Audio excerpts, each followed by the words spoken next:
There's a particular moment that some people dread, though others barely notice it. Someone pulls out their phone, angles it toward the group, and says those familiar words, "Let's take a picture."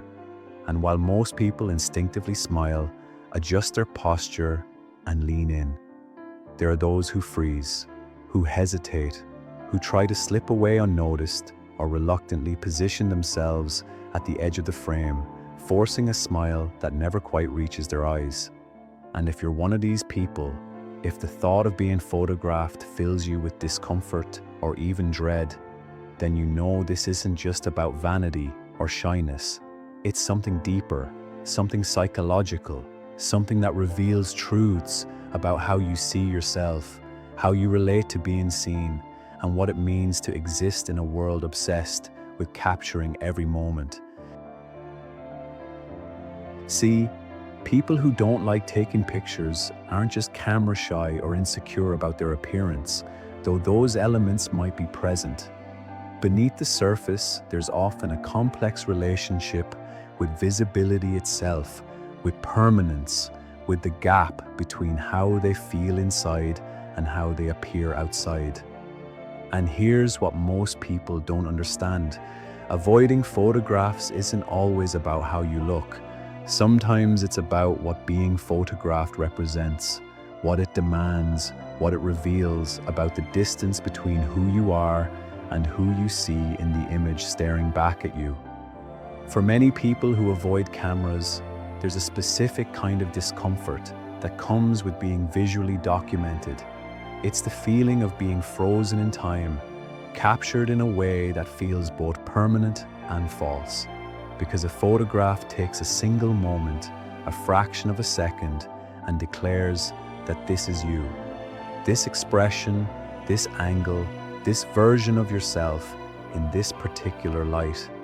And when you already struggle with how you see yourself, when your self-image is fragile or negative, that frozen moment becomes evidence, proof that you look the way you feared you looked, confirmation that the critical voice in your head was right all along. There's often a significant gap between how people who avoid photographs perceive themselves and how they actually appear to others. You might see flaws that no one else notices. You might fixate on features you consider imperfect while others see a complete person, a human face, something entirely normal and acceptable. But when you look at a photograph of yourself, you don't see what others see. You see every perceived flaw magnified, every imperfection highlighted, every way you don't match the idealized version of yourself you carry in your mind. And this creates a painful dissonance, a confrontation between the self you imagine and the self that exists in reality. For some, the aversion to photographs connects to a deeper discomfort with being perceived at all.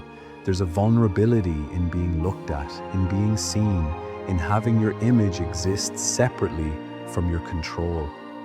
When you're present in a moment, you can manage how people see you through movement, expression, the energy you project. But in a photograph, you're static, exposed, unable to explain context or clarify intention. You're reduced to appearance, to surface, to the visual information captured by a lens.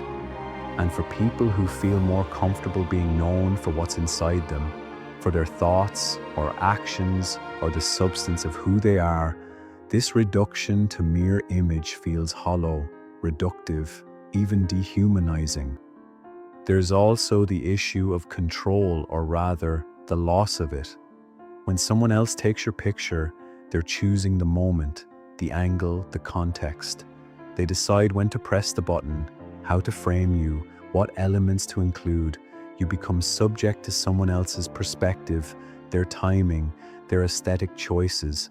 And for people who already feel anxious about how they're perceived, who worry about being judged or misunderstood, this loss of control amplifies the discomfort.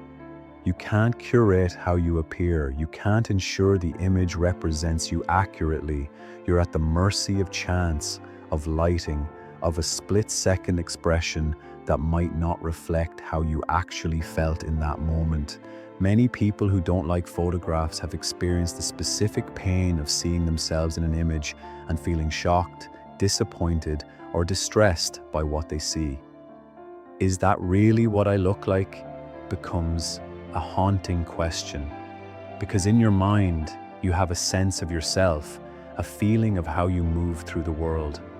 But that internal sense often doesn't match the external reality captured by a camera.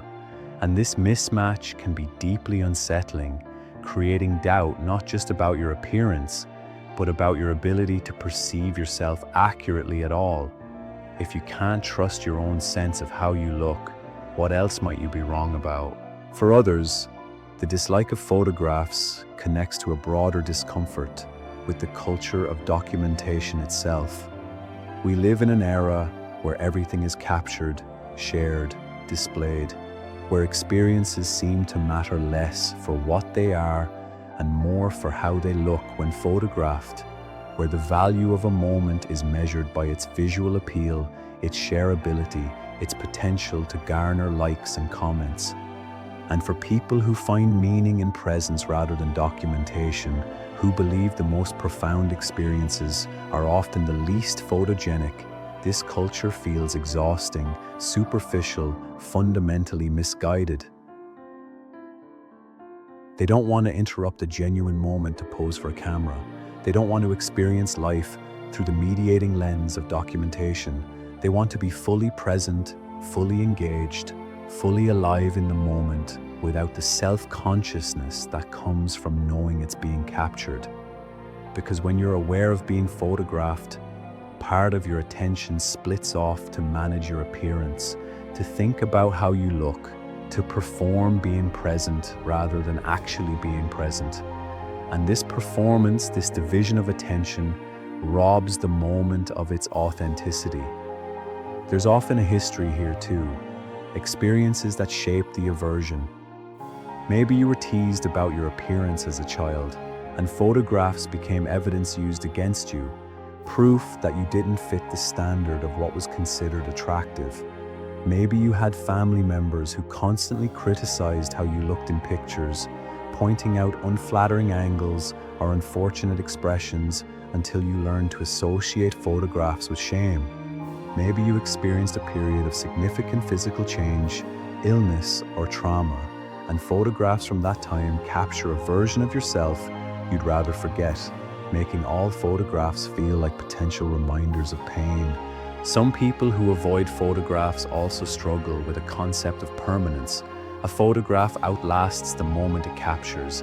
It exists in the world, in albums, on devices, potentially on social media, potentially forever. And this permanence feels threatening when you're still figuring out who you are, when your identity feels fluid or uncertain, when you don't want to be locked into any particular version of yourself. Because what if you change? What if you grow beyond who you were in that image? What if that frozen moment no longer represents you, but continues to exist anyway, a testament to a self you've moved beyond? For people with body image issues, photograph avoidance often connects directly to the pain of seeing their body documented. You might feel okay, even good, until you see yourself in a photo and suddenly every insecurity rushes forward.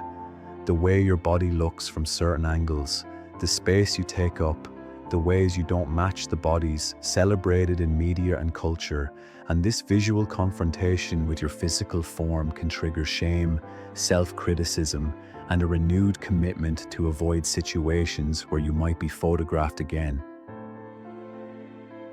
But there's another dimension that's less about appearance and more about emotional exposure. Some people don't like photographs because they reveal too much, not about how they look, but about how they feel. Your face in a candid moment might show sadness you're trying to hide, anxiety you're managing privately, exhaustion you don't want others to notice. And when you're someone who works hard to maintain composure, who doesn't want others to know you're struggling, photographs feel like they might betray you, revealing truths you're not ready to share. There's also a philosophical element for some. They question why we need to document everything, why we can't simply experience life without creating a visual archive of it. They understand that memories exist in the mind, that the most meaningful moments often live in recollection rather than documentation, that photographs sometimes replace genuine memory with a curated version of events. They recognize that the act of constantly photographing can actually diminish presence, creating a barrier between lived experience and documented experience. And they choose presence over documentation, even knowing this means they'll have fewer tangible records of their life. For people who don't like taking pictures, social situations that involve photography become sources of stress. Weddings, parties, family gatherings, trips with friends, events that others approach with excitement become complicated for them. They want to participate, to be present, to connect with others. But they know that photographs are inevitable, that someone will want group shots or candid moments, that they'll be expected to smile and pose and appear happy about being photographed. And this expectation creates internal conflict. Do they refuse and risk seeming difficult or antisocial? Do they comply and endure the discomfort? Do they try to avoid being in the frame without making it obvious they're avoiding it? Many develop strategies for minimizing their presence in photographs. They volunteer to be the photographer, ensuring they're behind the camera rather than in front of it. They position themselves at the edge of group photos where they can be more easily cropped out later. They make excuses about needing to check their phone or use the restroom when cameras come out. They've learned to smile convincingly while feeling deeply uncomfortable, masking their distress to avoid drawing attention to it. And these strategies work, mostly, allowing them to navigate a photography-saturated culture while protecting themselves from the discomfort of being visually documented. But this avoidance comes with costs. Years later, they realize they're barely present in the visual record of their own life. There are few photographs of them at important events, with important people during significant moments. And this absence creates a strange kind of erasure, as if they weren't fully there, as if they existed at the margins of their own experiences. Family members might express hurt that they always avoided photos. Future versions of themselves might wish they had visual records to look back on. The protection that felt necessary in the moment becomes a source of regret later, a pattern that served one need while creating another kind of loss. Some people who don't like photographs eventually come to a kind of peace with it. They accept that this is part of who they are, that they don't need to force themselves to enjoy being photographed, that their worth doesn't depend on having a visual archive of their existence. They find ways to participate minimally when it's important to others, while honoring their own boundaries most of the time. They focus on being present in moments rather than documenting them, on creating memories through experience rather than through images. And they recognize that their discomfort with photographs doesn't make them broken or wrong, just different from the cultural norm. Others recognize that their photograph aversion is causing them pain or limitation and choose to work on changing their relationship with being photographed. This work isn't about forcing themselves to love cameras or to stop caring how they look. It's about examining what photographs mean to them, where the discomfort comes from, what they're really protecting themselves from. It's about gradually increasing their tolerance for being photographed in safe contexts, practicing self-compassion when they see images of themselves, separating their worth from their appearance, learning that a photograph is just one moment, one angle, one version of truth, rather than the complete or final truth about who they are. And maybe what people who don't like photographs understand better than anyone is this: you are more than your image. You are more than how you look at any given moment. You are the sum of your experiences, your thoughts, your relationships, your actions, your growth over time. You are movement and change and complexity that no single photograph can capture. And while photographs serve a purpose, while they create connection and preserve memory, they're not the only way, or even the best way, to prove you existed, to matter, to be remembered. Sometimes, the most profound presence is the one that leaves no visual trace, the one that lives in the hearts and memories of people who knew you, who felt your impact, who carry you forward not through images, but through the ways you changed them, the ways you mattered, the ways you were undeniably, irreplaceably there.